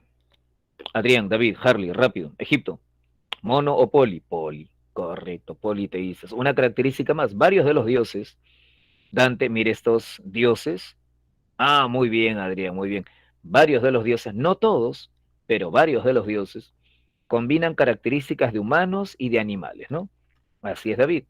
Son politeístas y varios de sus dioses son representados con una mixtura de características humanas, antropomorfas, o características de animales, zoomorfas. Anubis era tu favorito, ¿sí? Bueno, tiene un rostro interesante. ¿Te gustan los perros? Bueno, no es un perro, no es un chacal, ¿verdad? Así, André, no sabía. Ya. Algunos son representados como humanos. ¿Eh? Oye, verdad. Oye, verdad, verdad, verdad, verdad, verdad. Antes de seguir. Si la universidad te preguntara, Henry, Harley, André, Maffer, David, si la universidad te dijera, por ejemplo, comparemos Egipto con Grecia, comparemos la representación de figuras en Egipto y en Grecia. El arte egipcio se caracteriza por la naturalidad o la rigidez en la representación de los personajes. ¿Por cuál apuestas, Max? Henry, Shale. Ah, rigidez, bacán, bacán, bacán. Dante, Ángelo, Adrián, mira la pantalla. Max, ¿te has dado cuenta de que siempre es la misma postura? María Fernanda, seguro que te habías dado cuenta. Siempre es la misma postura, no sé si lo has notado. La postura siempre es la misma. Los hombros como si estuvieran mirándote de frente, los brazos de costado, ¿cierto? La cintura de frente, las piernas de lado, el rostro de lado. También esta persona debe estar con el cuerpo totalmente contracturado, ¿no? Porque la cabeza está de costado, los hombros de frente, las piernas de frente, pero la cintura perdón, las piernas de costado, la cintura de frente. Horrible. Esa era la característica del antiguo Egipto. Características del arte egipcio. Regreso. ¿Cuál era la principal materia prima en sus construcciones? Harley, Max, Maffer, Dante. ¿Cuál fue la principal materia prima en las construcciones egipcias? Mira la pantalla. Piedra. Piedra, excelente, piedra, correcto, piedra. Características del arte egipcio. El arte es un arte trabajado en piedra, casi siempre relacionado con la religión, de grandes dimensiones, es un arte monumental, y las representaciones humanas son bastante rígidas, ¿no? Característica del arte egipcio. Algunos dioses conocidos, los que tienes ahí, los más importantes, los que están en el medio, los más importantes son Ra y Amón. Ra y Amón, que en realidad eran venerados como un solo dios. Ra y Amón eran el dios Amón-Ra. Espera, Eric. El dios Amón-Ra. En ese orden, no vayas a decir Ramón. Amón-Ra, el dios principal en el antiguo Egipto. Eric me pregunta, ¿dónde surgen las infraestructuras? ¿A qué te refieres con infraestructuras? Porque estas que estás viendo acá son infraestructuras, ¿no? Y las que veíamos en Mesopotamia, esta no, pero creo que esta, que también son infraestructuras, pero grandes obras, pero amigo, ¿dónde estaban los zigurats? Ah, yo me acuerdo, los zigurats estaban acá. Los zigurats también son infraestructura. ¿A qué infraestructura específica te refieres? Claro. Las pirámides en Egipto aparecen, claro, ¿no? En la cuarta dinastía. Tendría que saber específicamente a qué infraestructura. Ah, ya te entendí. Lo que tú estás preguntando es en qué momento de la historia o de la prehistoria se hacen las primeras construcciones monumentales. ¿A eso te estás refiriendo? Las más antiguas de todas. Eso es lo que... Ah, ya, ya, no te preocupes. Pero ya en ese caso no sería ni Mesopotamia ni Egipto, ¿no? Ya desde la prehistoria, cuando el ser humano se hace sedentario, producto de la revolución neolítica, empiezan a construirse obras monumentales. Estamos hablando de cuándo aparecen las las construcciones monumentales. Es en esta región, en Asia Occidental, en la media luna fértil, en la zona de Palestina, en la zona de Jericó, de Siria, pero mucho antes de esas culturas. ¿No? La arquitectura monumental, los primeros santuarios, templos, construcciones de gran tamaño, se hacen ya en la época del Neolítico. Son los primeros ejemplos de arquitectura que se produce en esa época porque el ser humano ahora es sedentario gracias a la agricultura. Ahí, estas son posteriores, ¿no? Obviamente estas son con un mayor grado de perfección, pero la arquitectura monumental en sí aparece durante la prehistoria, aparece en el Neolítico, ¿ok? Bueno, te estaba comentando, su religión es politeísta y no, no tienes por qué. Y te estaba preguntando, o mejor dicho, te iba a comentar esto de acá. ¿Qué estamos viendo en la pantalla, Eric? ¿Qué estamos viendo en la pantalla, Henry? El tribunal de Osiris. Ajá, muy bien, muy bien. Los egipcios creían en el juicio en el más allá. ¿Te acuerdas? Los egipcios pensaban que cuando tú morías, el alma era guiado por Anubis. Ahí está Anubis. ¿Quién me dijo que era su favorito? Ahí está Anubis. Anubis guía el alma. El alma es pesada, se presenta ante los dioses. Y luego Osiris, Osiris es este de acá, también sale. Ya, Osiris, este viejo verde que ves acá, ya él es el que determina si mereces o no mereces la vida eterna. ¿Ok? Ok, André, no hay problema. Elementos del juicio de los muertos, creo que ya los conoce, ¿no? Pero por si acaso. Anubis es el que guía el alma. Anubis es el que guía el alma. El alma es colocada en una balanza y comparada con el peso de la pluma de la justicia. El alma es llevada ante los dioses la interrogan. El dios de la sabiduría escribe las respuestas del alma y va viendo, va apuntando toda la información para dársela a Osiris. Horus, el hijo de Osiris, te lleva ante su padre. Y su padre es el que determina si mereces o no mereces la vida eterna.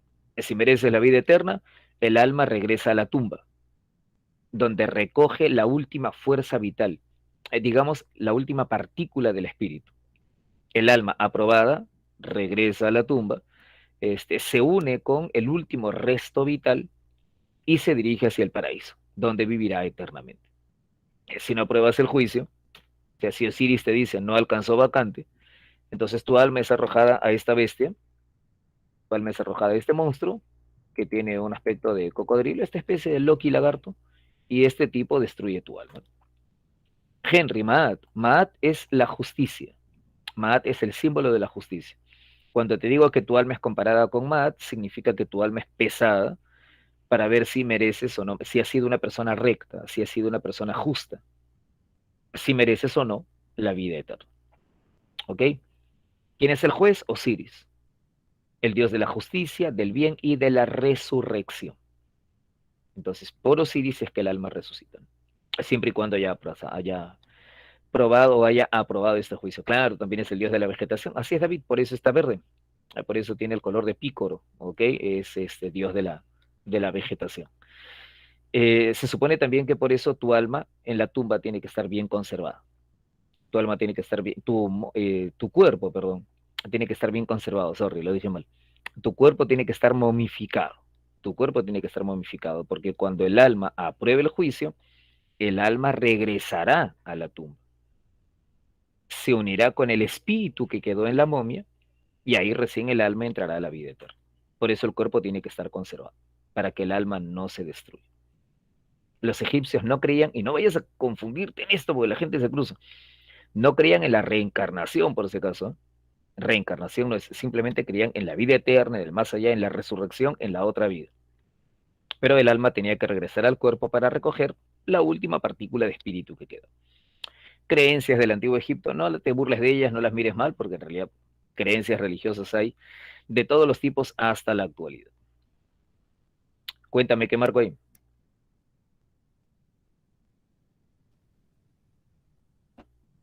Vamos, avión lógico. Avión, bueno, ya, la arquitectura, la agricultura, lógico. Muy bien, Diego, muy bien, Ángelo, muy bien. André, Alaska, Aizaka, ya, asintomático, admisión, ya, anciano, ok. La cultura egipcia se caracteriza por, bueno, ¿no? Las matemáticas y las matemáticas, la geometría se aplicaban en la arquitectura y la agricultura. ¿Qué hemos visto hasta acá? Las culturas del cercano oriente.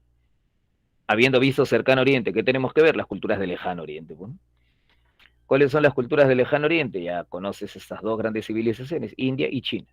India y China, civilizaciones del lejano oriente. Ubicación, bueno, la India está acá, ¿no? Y China está aquí. Las dos son de Asia, las dos son de Asia, las dos son de Asia, pero mucho más lejos de Europa que Mesopotamia, que Egipto, ¿no? Por aquí ya está Grecia. Egipto, Grecia son cercanos, son casi vecinos, pero India está más lejos. En Europa, ¿sabían que existía? Pregunta. A Delhi. En Europa, griegos y romanos, ¿sabían que existía India, China? Claro que sí. Claro, claro, por supuesto, claro que sí, claro que sí, claro que sí. ¿Había comercio, sí o no? Harley, sorpréndeme. ¿Había comercio? Claro que sí, sí, sí, claro que sí. En la época romana se compraba seda. Claro, claro, los romanos eran fanáticos de la seda. ¿Y cómo llegaba la seda? Ya lúcete. ¿Y cómo llegaba la seda de China a Roma? Al toque. A través de te espero. Ruta de la seda. Excelente. Muy bien, muy bien, muy bien. Claro, claro. O sea, ya se conocían. De que se conocían, se conocían, ¿no? ¿Alguna vez se han encontrado que se han encontrado monedas romanas en China? Habla Sheila, ¿te han contado eso alguna vez? Se han encontrado monedas romanas en China, en Asia Central, o sea, no sabía por el comercio, llegaba hasta por ahí. Claro. Hay una tradición por ahí de que parece que alguna vez un ejército romano fue capturado por los persas y parece que, ¿de dónde los habrá mandado? Que parece que en algún momento en China llegan a encontrarse dibujos de soldados extranjeros que parece que fueran romanos porque pelean con armas parecidas a las de los romanos. La legión perdida, le dicen por ahí. O sea, sí se conocía, solo que había una gran distancia. Por eso le decimos el lejano oriente. ¿Qué debo saber de India? A ver, bueno, la India se encuentra en Asia, pero a la parte del sur. Lo que hoy sería Pakistán, Bangladesh y la India propiamente dicha.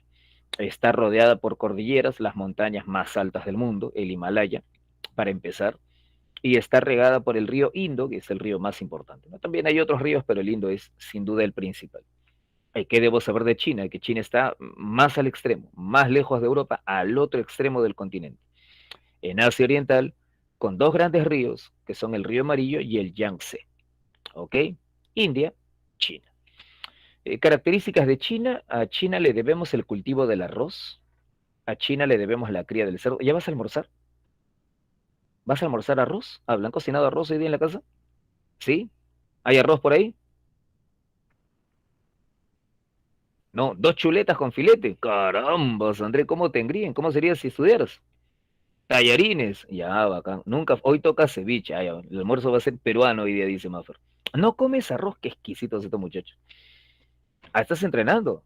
Ah, qué bien, qué bien. No sabía, no sabía, no sabía. Felicitaciones. Ya me contarás un día.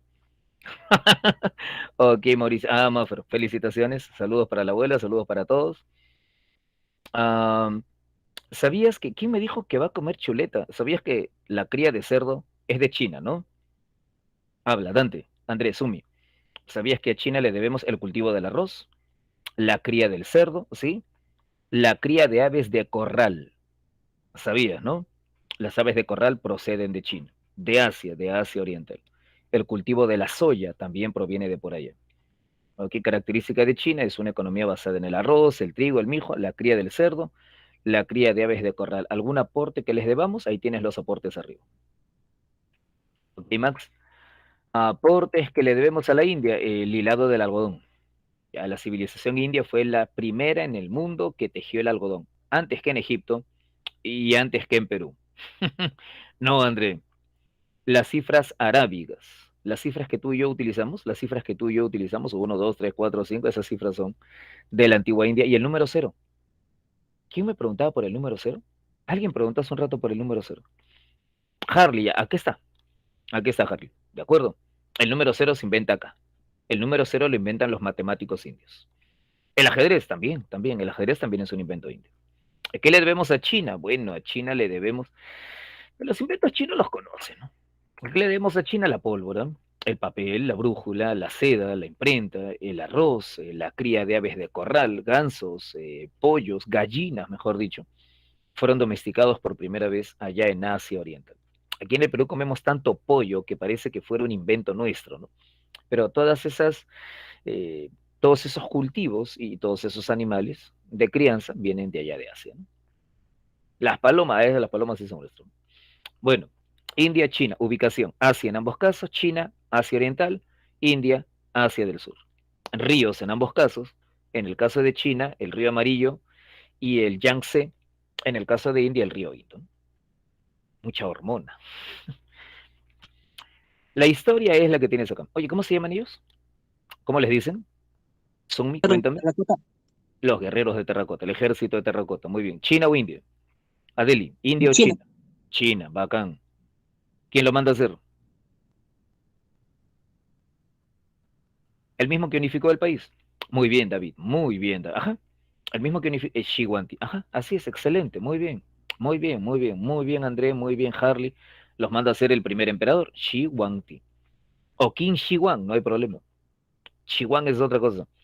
Aldo, Shi Huangdi es recordado por la unificación, es recordado por los guerreros de terracota y es recordado por... Excelente, muy bien Harley, muy bien David. Claro, ¿te acuerdas Aldo? Es el emperador probablemente más famoso. Es el que manda a hacer la Gran Muralla. Es el que manda a hacer la Gran Muralla. Hablemos de la historia de India y de China. ¿Tengo que ser un experto en la historia de India y China? No. Básicamente lo que tengo que conocer en el caso de cada una, así no he visto eso. En el caso de cada una, lo que tengo que conocer es el periodo, en el caso de China, el periodo más importante, ¿no? Que es la familia Qin. Alguna vez te lo habrán comentado, ¿no? La historia de China es compleja. Hay varias dinastías y en cada dinastía hay decenas de emperadores. ¿Tengo que conocerlos? No. Si ya de por sí sería una pérdida de tiempo estudiar a los faraones de Egipto, que son varios, y la de China con mayor razón, ¿no? Ni hablar. Es más complicado. A lo que tienes que concentrarte en China es la dinastía Qin, la primera dinastía que unifica China. ¿Ok? En el caso de la India, ahí tienes su línea de tiempo, son contemporáneas, ya te dije. En el caso de la India, las primeras culturas se fundan allá por el tercer milenio antes de Cristo. Luego desaparecen y el territorio es ocupado por los arios, un pueblo que viene de afuera y funda nuevos reinos. Al inicio son varios reinos entre sí. Luego se unifica. Es la época Maurya, la unificación de la India. En el caso de China, primero reina la dinastía Xia, que es medio legendaria. Luego los Shang, que ya son una dinastía mejor conocida. Y luego los Zhou. En la época de los Zhou aparecen, habla, en la época de los Zhou aparecen los grandes intelectuales chinos. ¿Quiénes son? Confucio y Lao Tse. Y Lao Tse. Ajá. Confucio y Lao Tse. Muy bien, Confucio y Lao Tse. Eh, no vayas a confundir a Lao Tse con Mao Zedong. ¿Ok, Henry? ¿Ok, Harley? ¿Ok, André? ¿Ok, Sumi? No, no, te digo porque muchachos, en las academias la gente se cruza. No vayas a confundir a Lao Tse con Mao. Se llama Mao, sí, no, lógicamente, David, pero ha pasado, ha pasado hasta en las noticias, ha pasado hasta en televisión. Alguna vez una periodista, que no te voy a decir, estaba criticando el pensamiento comunista y criticaba el marxismo, leninismo, maoísmo, taoísmo. Ya te imaginarás que la bullearon con todo en las redes sociales, porque taoísmo es otra cosa. El taoísmo es un sistema antiguo de pensamiento de la época de Lao Tse, no tiene nada que ver una cosa con la otra. Digo, ¿qué te digo qué? ¿Te digo el nombre? No, no te voy a decir. ¿Cómo te voy a decir el nombre? Por favor. Su nombre empieza con J de Juliana, pero no te voy a decir el nombre. A ver, una cosa es Lao Tse y otra cosa es Mao Tse Tung. ¿De acuerdo?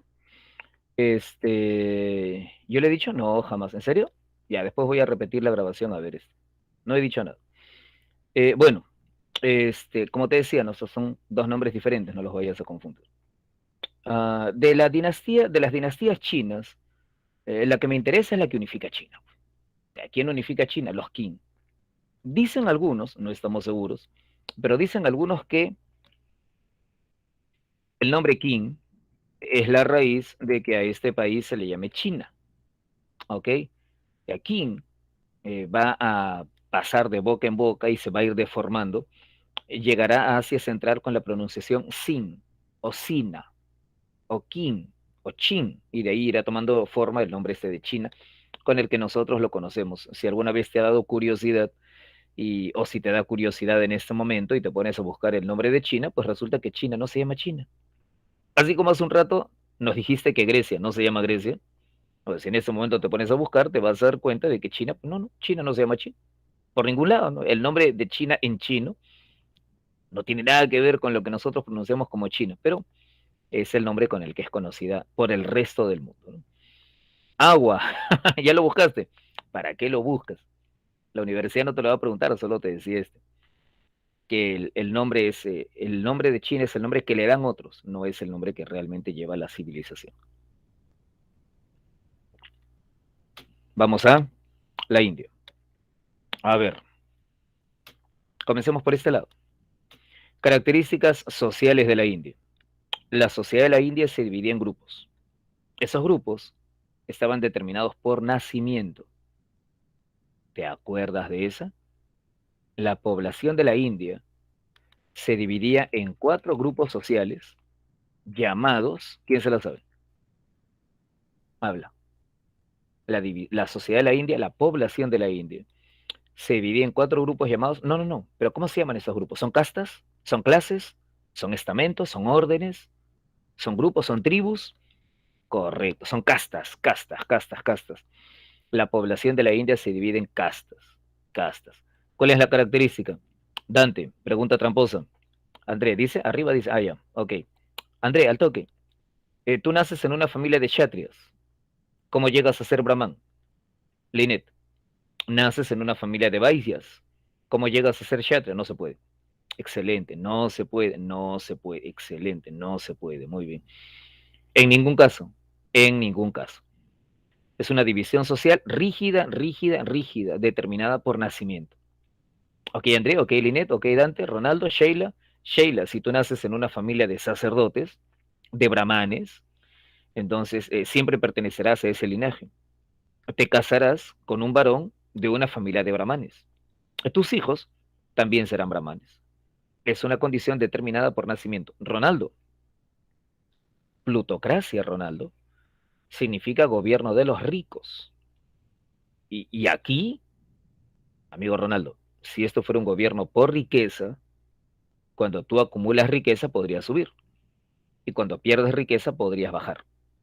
¿Me entiendes, Ronaldo? Ya no, no, no, no tiene nada que ver, no, para nada, para nada, para nada.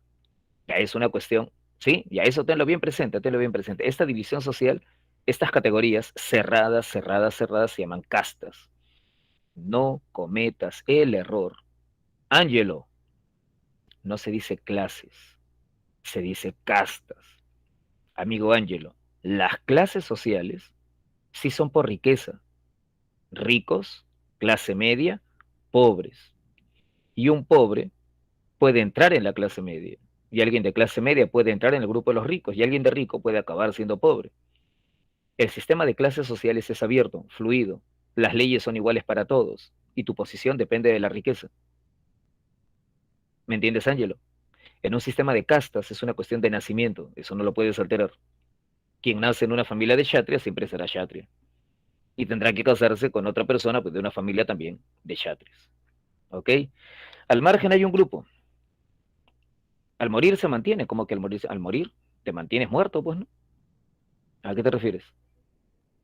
Henry. Esto de acá supuestamente tenía como base el lugar del que habías nacido en el cuerpo de Brahma, ¿no? Supuestamente los brahmanes habían salido de la boca de Brahma, el dios creador. Y los kshatriyas habían nacido del pecho y los brazos de Brahma.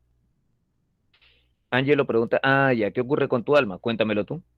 Aldo, según la tradición de la India, ¿qué ocurre con el alma cuando mueres? Nirvana, no. No, no, no, no, no, no, no, no, no. Reencarna. Exacto, exacto, exacto. El alma reencarna. El alma reencarna. Si has llevado una vida recta, si has llevado una vida virtuosa, tu alma reencarnará en alguna casta superior. Si has llevado una vida indigna, entonces tu alma reencarnará en alguien inferior. ¿Ok? Había un grupo al margen llamado las castas. Las castas eran aquellos que estaban al margen de los grupos sociales, ¿no? Aquellos que quizás no habían respetado las reglas de la religión, las reglas de la sociedad, las tradiciones culturales. Esa gente marginada eran los parias o intocables, los parias o intocables, así es, los parias o intocables. Parias o dalits también le decían. Entonces, a ver, ¿cómo se divide la población de la India? Muy bien, Linet. ¿Cómo se divide la población de la India? Cuatro castas, y al margen de ellos, los parias o dalits o intocables, la gente marginada. En la India aparecerán tres grandes sistemas de pensamiento, existen hasta hoy. El budismo probablemente sea el más conocido, fundado por Buda, Siddhartha Gautama. El hinduismo es muy numeroso, es la religión politeísta más numerosa que exista hoy. Hoy existe todavía una religión politeísta, se llama hinduismo. Claro, muy bien, André, tiene cientos de dioses, creen en la reencarnación. Y el jainismo, el jainismo es una religión conocida por la prédica de la no violencia, de la prédica de la no violencia, el rechazo total a toda forma de violencia. Son algunas de las religiones de la India antigua, algunos de los sistemas de creencias de la India antigua. El budismo es especial. Y yo te recomiendo que el budismo lo tengas presente, porque el budismo es una religión o es una doctrina el budismo, distinta a las otras que habían existido hasta esa época. El budismo, André, Angelo, Harley, si estás tomando nota, apúntalo por ahí. El budismo, André, es la primera doctrina misionera, la primera doctrina misionera de la historia de la humanidad. O sea, los budistas van a ser los primeros que van a viajar y van a predicar su religión. Si te detienes un rato, muy bien, André, muy bien. Ninguna otra religión había hecho eso hasta esa época. Los griegos no predicaban, ¿ok? Es que, Mayra, el budismo es antes de Cristo. El budismo, Mayra, es antes. El budismo es 500 años antes de Cristo. 500 años antes del cristianismo, el budismo ya existía. Viajaron a Japón, viajaron a Vietnam, ¿ok? Viajaron a China y su doctrina apareció por ahí. Es una doctrina religiosa muy anterior, muy anterior al cristianismo, ¿ok? De la India destaca su literatura. ¿Qué tipo de literatura? Bueno, de todo, ¿no? Libros sagrados. No, el Corán es otro. Te fuiste. Los Vedas, libros sagrados. Los Upanishads, textos filosóficos. El Mahabharata, una grandiosa epopeya. El Ramayana, una epopeya monumental. Sí, el Kama Sutra también, no te preocupes también, pero no lo pongo acá porque no tengo imágenes, pero puedes buscar el Kama Sutra en internet. La película debe estar también ahí en la Deep Web. Si encuentras el enlace, me pasas la voz. Y el Artasastra, ¿no? Que es algo así como El Príncipe, un tratado sobre política, sobre gobierno, sobre cómo dirigir el Estado. La gente tiene una impresión equivocada del Kama Sutra. El Kama Sutra no es un manual de maniobras sexuales. El Kama Sutra es un texto que habla en general acerca de las relaciones entre el varón y la mujer, relaciones en todo el sentido de la palabra, o sea, cómo se debe tratar a la esposa, cómo se debe tratar al esposo, cómo se debe cortejar a una dama.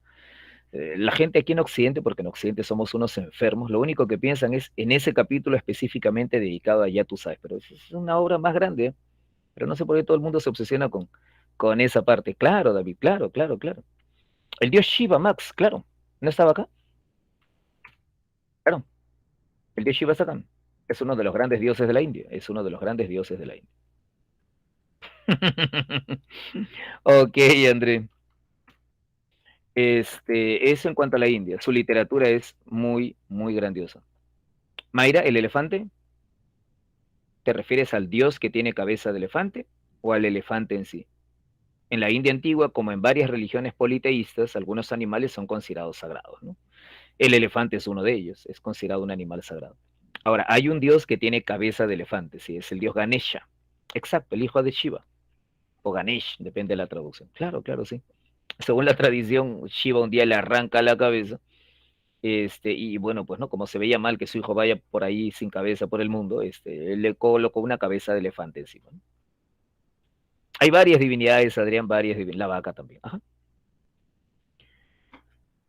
En cuanto a India, espérame, en cuanto a India, sin duda los hechos más importantes son la división de la sociedad en castas, la aparición de diferentes sistemas de pensamiento, ok, Mayra, y su literatura, que es una literatura amplísima. Nosotros aquí cuando en la academia, cuando en la academia hacemos India, siempre es bueno comparar el Mahabharata con la Ilíada y la Odisea. La Ilíada y la Odisea son poemas amplios, ¿no? La Ilíada y la Odisea, creo que la Ilíada, si no me equivoco, tú la has visto hace poco en literatura, creo que la Ilíada tiene como 15.000 versos. Harley, la Ilíada tiene como 15.000 versos aproximadamente, me parece. Tú la has visto en literatura hace poco. 15.000 va por ahí, si no recuerdo mal. El Mahabharata tiene como 200.000. El Mahabharata es mucho, mucho más amplio. Dime, Fiorella, ¿qué pasa? Se le fue sin querer. Ya. Harley me pregunta por qué no hemos puesto el taoísmo y el confucianismo. ¿Alguien le puede contestar a Harley? Claro. Aldo, estamos hablando de la India. Ah, muy bien, porque eso no es India, eso es China. Bacán. Y para eso, vamos acá. ¿Quién es él? El primer emperador. ¿Cómo se llama? Shi Huangdi o Qin Shi Huangdi, el primer emperador. ¿Cómo estaba China antes de él? Antes de él China estaba así, ya, fragmentada en varios reinos. Esa era en la época Zhou. Uno de estos reinos se va a comer a los demás. ¿Qué reino? Este que ves aquí de rojo. ¿Cómo se llama? Este es el reino Qin. El reino Qin se va a comer a todos. Y cuando se los coma, se habrá unificado China. Esa es la importancia de Shi Huangdi. Algunos le ponen el apellido primero, Qin Shi Huangdi. Te habrás dado cuenta de que en Asia el apellido se escribe primero. Habla. La gente acá que le gusta los grupos coreanos. Sheilita, Sheilita es Army, muy bien, Sheilita, habla. Allá se escriben los apellidos primero, ¿no? Muy bien, Sheila. No lo niegues, Sheila, no lo niegues, Sheila. Ya fue, ya te delataste, Sheila. Claro que sí. Este, allá el apellido se escribe primero. Cuando tú digas Qin Shi Huangdi, Qin es el apellido, Qin es la dinastía, Qin es la dinastía. ¿Ok, André? Bacán. Qin Shi Huangdi, primer emperador de China. Antes de Qin, antes de los Qin, ¿había otras dinastías? Sí, pero solo gobernaban parte del país. Los Qin gobiernan prácticamente toda China. Y su gobierno es un gobierno trascendental, ¿no? Y es un gobierno que va a unificar China en todos los sentidos. Unificarla en todo. O sea, de aquí en adelante habrá un solo sistema de escritura, un solo sistema de leyes, un solo sistema de medidas, un solo sistema de monedas. Qin Shi Huang es un pata tan grandioso que Qin Shi Huangdi llega a unificar inclusive el ancho de los caminos. O sea, todos los grandes caminos debían tener todos el mismo ancho. Todo debía ser parejo, todo debía estar unificado. Claro, puso orden, pero también lo cierto es que ese exceso de orden o ese afán de unificar el país también significó que no había mucha libertad de pensamiento, pues. Muchos intelectuales fueron perseguidos. No confiaba mucho en los intelectuales, consideraban que podían criticar su gobierno, su Estado. André, todavía no lo he visto, no lo he visto todavía, pero lo voy a ver. He visto solamente las tres primeras peleas, estoy esperando la segunda temporada. Como Confucio. ¿Confucio? ¿Confucio no es un filósofo?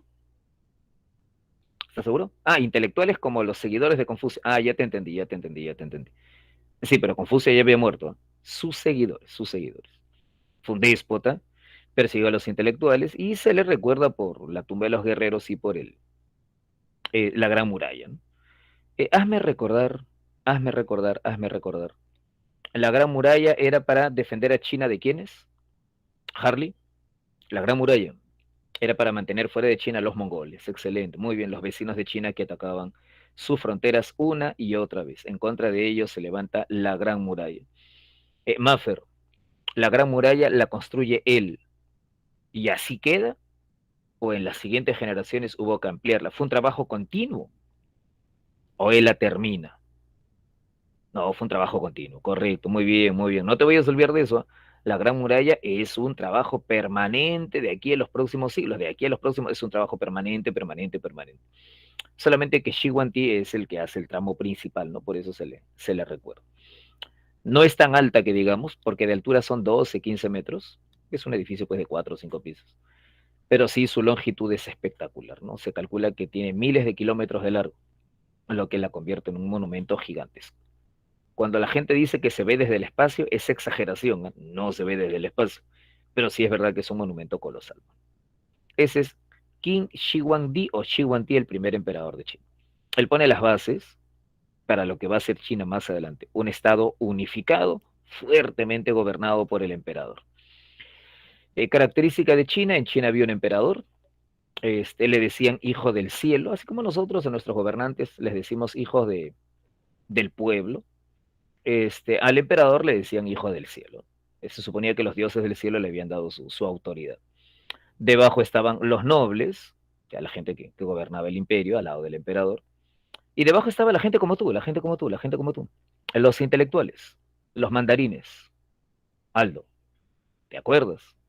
Los mandarines, los intelectuales, seleccionados mediante exámenes, si la universidad te lo pregunta alguna vez, o si alguien te lo pregunta alguna vez, la primera civilización de la historia que creó un sistema para reclutar a los mejores y ponerlos al servicio del Estado es China. Los chinos son los primeros que crearon un sistema para seleccionar a los mejores. Un sistema de exámenes que en esa época no tenía nada más. Ah, sí, André lo ha dicho correctamente, sí. André, bacán, a eso íbamos. Eso es herencia de Confucio. ¿De acuerdas? Confucio, el más famoso filósofo chino, Confucio estableció que había dos grandes tipos de personas. Pues, ¿no? El hombre superior, que buscaba el conocimiento para ponerlo al servicio de la comunidad, y el hombre inferior, el hombrecillo, que se preocupaba por la riqueza, por el comercio, por acumular cosas materiales. Egoísta y que solo pensaba en sí mismo. El hombre superior se caracterizaba por el altruismo, por pensar en la comunidad, en la colectividad. El hombre inferior solamente veía por lo más mezquino, no lo más pequeño, lo más egoísta, lo más sencillo, lo más inmediato. Esa valoración del conocimiento, de la dedicación al estudio por encima de la dedicación a los negocios, va a marcar toda la historia de China. Es una de las razones por las cuales en China no vas a ver el desarrollo de una gran burguesía, grandes hombres de negocios, como si en el mundo occidental. Y cuando haya un desarrollo de la clase de los negocios, de los comerciantes, siempre subordinada, siempre se les veía como gente inferior. Aquellos que dirigían el Estado eran los intelectuales.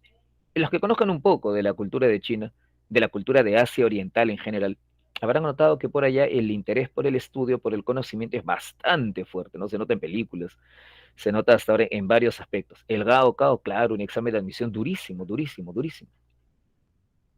Así es, Harley, muy bien.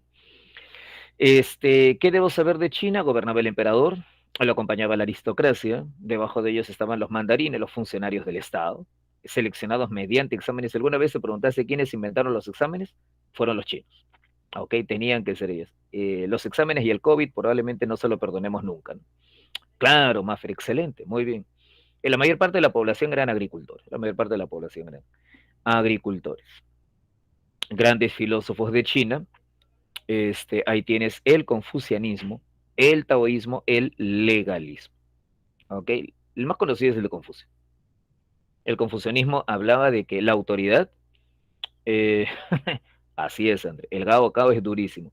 Cuando les dé curiosidad, pónganse a investigar sobre lo que André ha colocado en el chat, el Gao Cao. Es alucinante, ese examen de admisión en China es alucinante.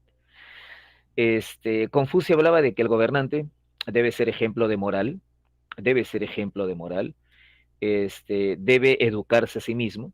La educación, ya te dije, muy importante. Hay que respetar a la familia, a los ancianos, los mayores. Después aparece también el taoísmo y aparece también el legalismo, ¿no? Pero la doctrina fundamental es sin duda la de Confucio, que alguien por ahí me puso el nombre original, ¿no? Harley, claro, algo así como Confuce, castellanizado Confucio. Esa es una de las civilizaciones más importantes de la antigüedad, China.